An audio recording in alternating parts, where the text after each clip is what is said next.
بہت سی خواتین کے حالات سن کے ایمان تازہ ہوا، جن کے گھر میں کوئی مرد نہیں مگر انہوں نے اپنی اولادوں کا ایمان بچایا. انہوں نے بار بار اپنے بچوں کو باور کرایا کہ تم مسلمان ہو، مسلمان ہو، مسلمان ہو، مسلمان ہو. چھپ کے تعلیم دیتی رہیں. ایک خاتون جن کا 90 سال کی عمر میں انتقال ہوا، ان کی کارگزاری سامنے آئی کہ پوری زندگی اپنے بچوں کو چھپ چھپ کے قرآن سکھاتی رہی،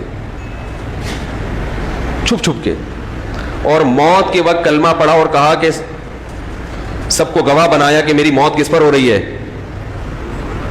ایمان پر. ہمیں اندازہ ہوا کہ ایمان کتنی بڑی نعمت ہے، کتنی بڑی نعمت. ان حالات میں انہوں نے ایمان کو نہیں چھوڑا. یہ مسلم ہے. آج یورپ میں لوگ عیاشی دیکھ کر جو ہمارے ینگ جنریشن جاتی ہے، اسلام کو چھوڑ دیتے ہیں بہت سے لوگ. بہت سی خواتین کے حالات سن کے ایمان تازہ ہوا، جن کے گھر میں کوئی مرد نہیں مگر انہوں نے اپنی اولادوں کا ایمان بچایا. انہوں نے بار بار اپنے بچوں کو باور کرایا کہ تم مسلمان ہو، مسلمان ہو، مسلمان ہو، مسلمان ہو. چھپ کے تعلیم دیتی رہیں. ایک خاتون جن کا 90 سال کی عمر میں انتقال ہوا، ان کی کارگزاری سامنے آئی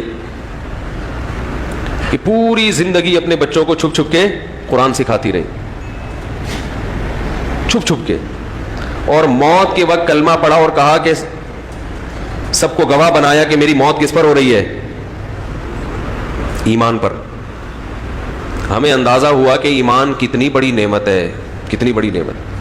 ان حالات میں انہوں نے ایمان کو نہیں چھوڑا. یہ مسلم ہے.